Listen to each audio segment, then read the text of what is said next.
Okay, at this point in time, I would like to invite our next speaker, Greg Gaikema. He is not giving a manual speech, as he explained earlier. He's going to practice a speech that he's going to be giving at the Central Division contest in next week. So help me welcome Greg Gaikema. The speech is entitled Coach Ross. Coach Ross, Greg Gaikema.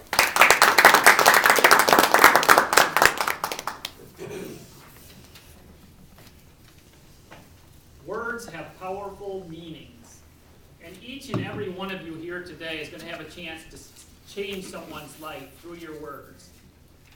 Mr. Toastmaster, fellow Toastmasters, and welcome guests. Growing up, my dream was to play high school baseball, and from an early age I played Little League ball, but then I went into homeschooling, and I lost track of my friends and quit playing. But the motivation was always there to go back. In my junior year, I enrolled back in high school, went to baseball tryouts, and that's the first time I met Coach Ross. Dave Ross was 38 years old, had a mustache, he was a physically fit man, he had a commanding presence. And I did the tryouts, the push-ups, and I did the pull-ups, and back then I was kind of weak. I know it's hard to believe that I could ever be weak, but just go with it, okay?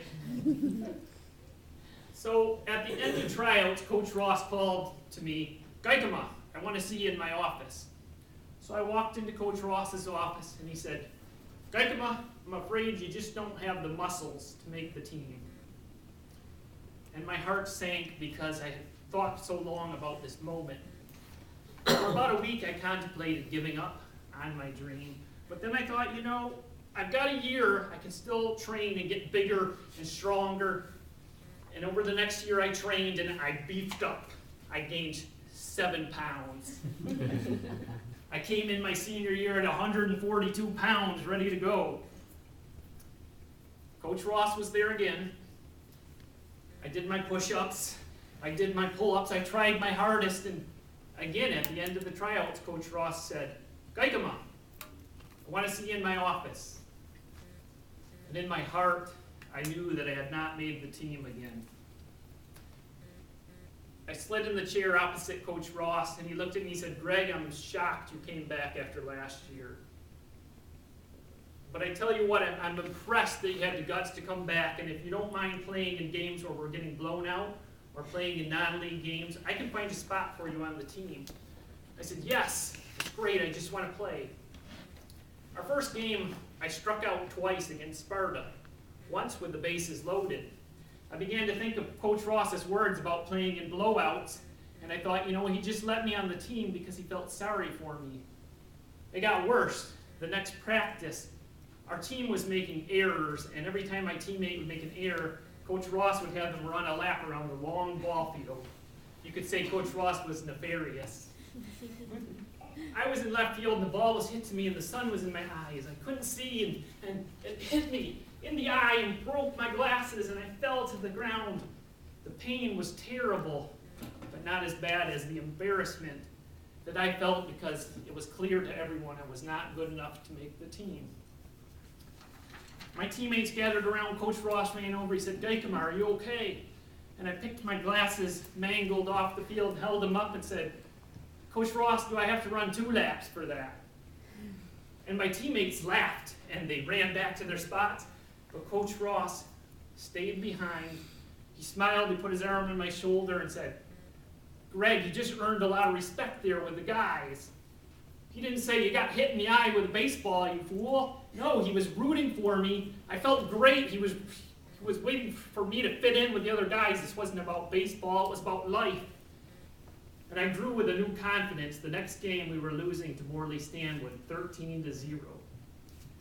I never said we were a good team. True to his words about me playing in the blowout games, Coach Ross called my name from the bench. "Gaikema, grab a glove and go to right field."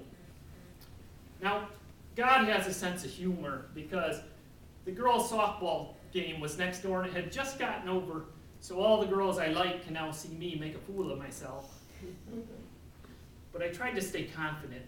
I thought, nobody hits the ball to right field. That's where you hide your weakest player. Nobody hits the ball to right field. except for the third batter that inning, who hit the ball to me in right field. And I'm putting my glove up clumsily, saying, please catch it. And the ball lands in my glove. And I'm going off like I had it all the way. Now I've still got a bat, so I look back to see if the girls are still there, and they are. And so here I come up to bat, and the first pitch is, I swing and I miss, and it's strike one. So the second pitch, same result, it's strike two. I know I'm going to strike out.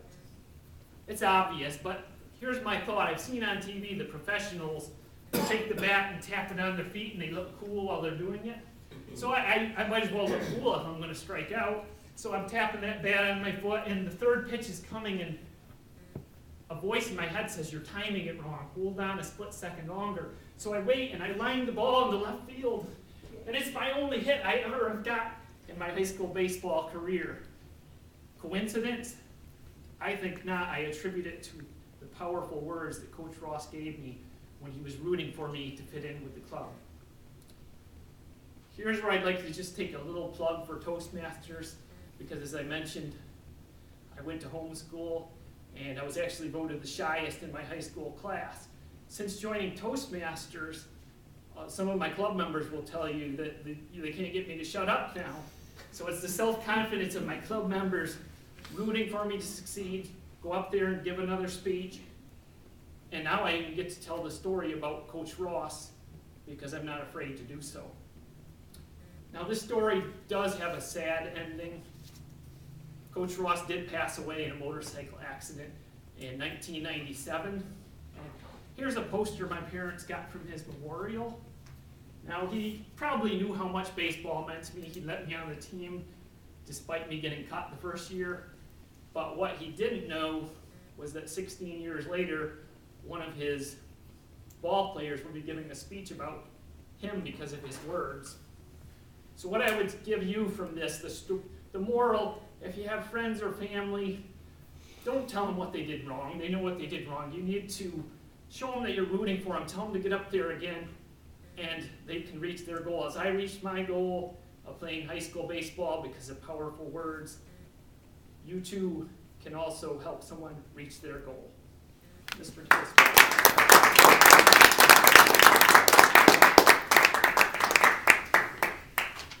Thank you, Greg. We are kind of running short, so please continue to write your evaluation for Greg.